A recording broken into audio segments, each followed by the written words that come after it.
حضرت عبداللہ ابن عمر رضی اللہ تعالیٰ عنہ بیمار ہو گئے، شدید علیل تھے، طبیعت مبارک میں کمزوری آ گئی، کچھ کھانے کو دل نہیں کرتا تھا، گھر والے بار بار کہتے کچھ کھا لیجئے کچھ کھا لیجئے، نہیں کھاتے تھے۔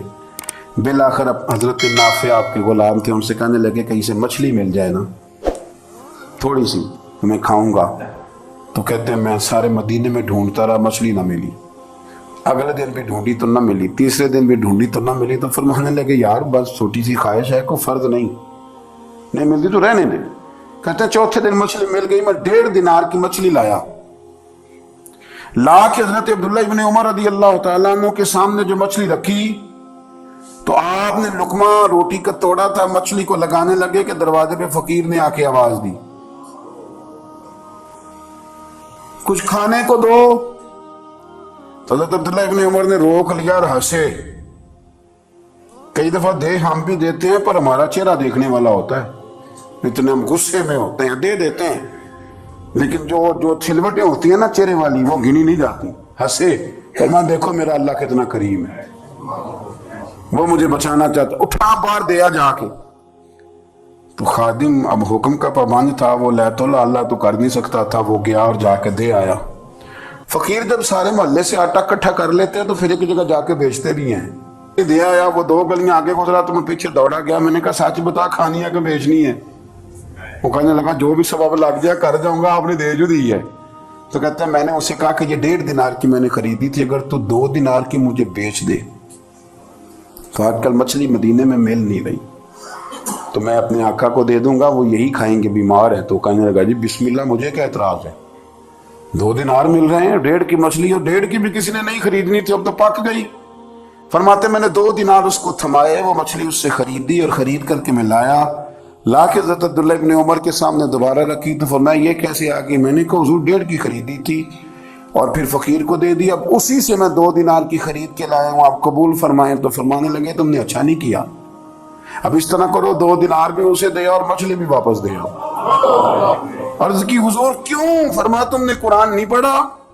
حضور پڑھا ہے، فرمایا رب فرماتا ہے لن تنالوا البر حتى تنفقوا مما تحبون، تم بھلائی کو اس وقت پہنچو گے جب اپنی پیاری چیز راہ خدا میں خرچ کرو گے۔ امام غزالی نے لکھا ہے، فرمانے لگے دیا، تو وہ حضرت نافع کہتے ہیں میں دینے گیا، دے کے واپس آیا تو کچھ پریشان تھا، کیونکہ مجھے بھی 4 دن ہو گئے تھے نا تلاش کرتے، تھوڑی طبیعت میں مایوسی تھی کہ اتنی محنت سے میں نے لایا اور آپ نے واپس کر دی۔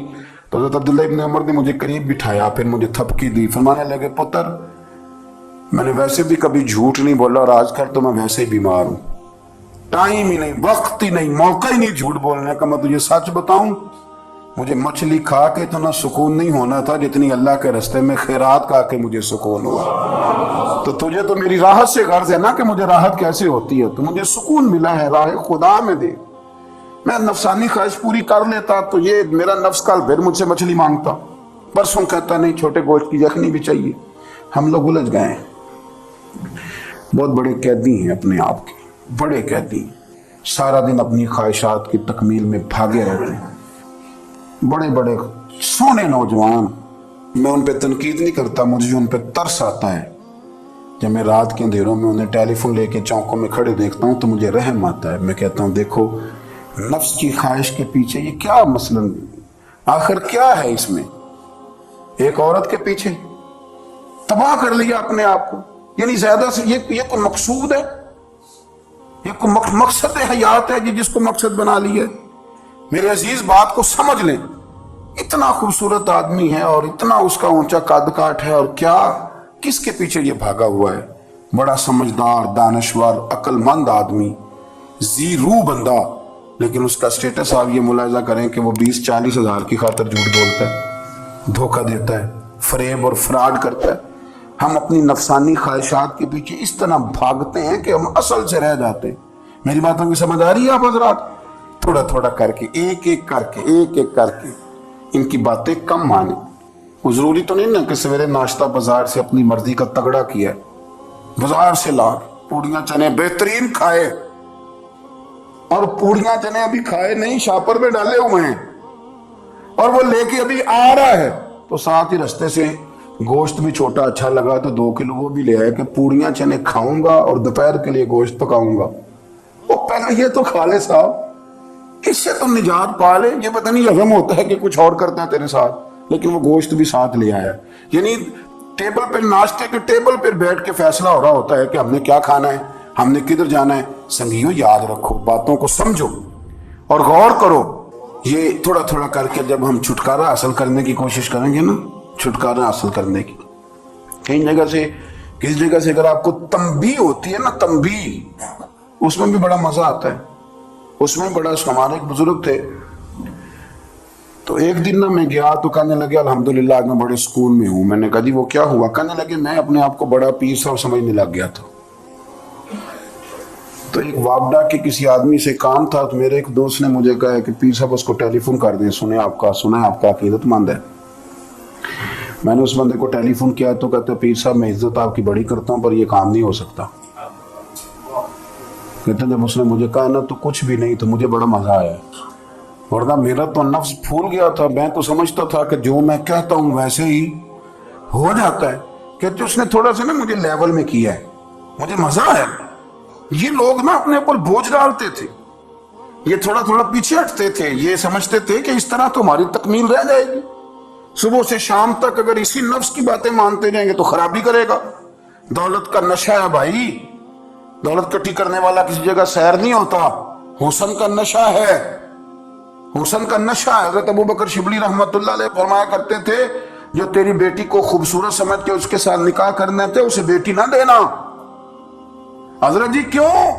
फरमाया हुस्न तो थोड़े दिन के बाद खत्म हो जाएगा, फिर वो इसकी कदर नहीं करेगा, वो तो कहीं और मुंह मारता फिरेगा।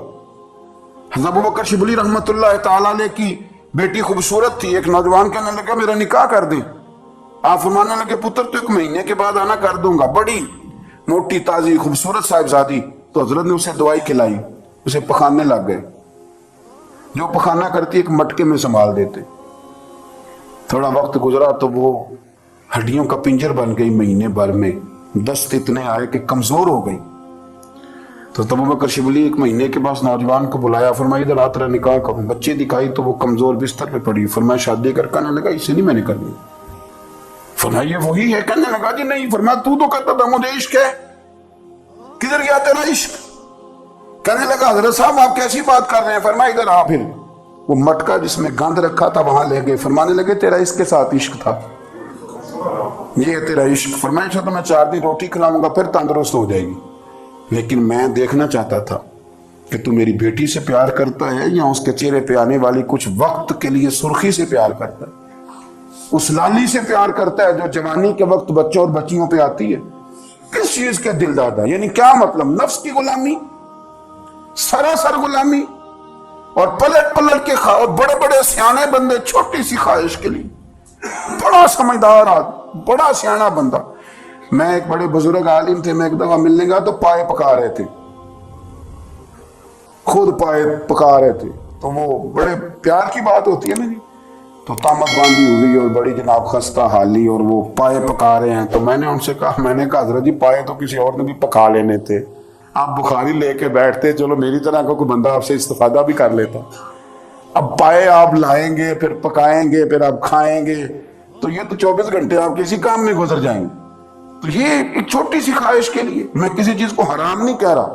कुरान पाक की जो आयत पढ़ी है सिर्फ उसकी तफसीर आपके सामने अर्ज कर रहा हूं। हमारी ख्वाहिशात मां पालती है, आपको नहीं पता कितने दुख सहती है। मैं उन माओं को जानता हूं जो बेटे के हिस्सों की मार भी उसके अब्बे से खाती हैं, मार खाती हैं वो। एक खातून है, एक कान से सुनता नहीं, मेरे पास एक दफा आई, कहने लगी 60 लग गई सी, कोई दुआ कर दें। क्या आपको वजीफा पर डॉक्टर कहते हैं ठीक नहीं हो सकते। मैंने कहा बाडी सही बताओ मसला क्या है? कहने नहीं कुछ भी नहीं, मसला क्या होना है, पुत्र गलत निकल आया है, उसका बाप रोज मारता है। मैं आगे गई हूँ तो उसने एक थप्पड़ मेरे कान पे मार दिए, तो पर्दा फट गया। माँ मार खाती है, लेकिन वो पुत्र जिसको बड़ी मेहनत से पाला है वो जवान होता है तो अम्मा से कहता है तुझे छोड़ देना है, पर जिस लड़की से मेरा टेलीफोन पे रब्ता है उसे नहीं मैंने छोड़ना, वो नहीं छूट सकती। हर शय कुचल जाता है वो। अम्मा कभी लेट के रात को सोचती है कि ये तो मेरी कुल कमाई थी, میں تو آج بھی اس کے حصے کے تھپڑ اپنی گالوں پہ برداشت کر رہی ہوں، تو یہ کدھر گیا؟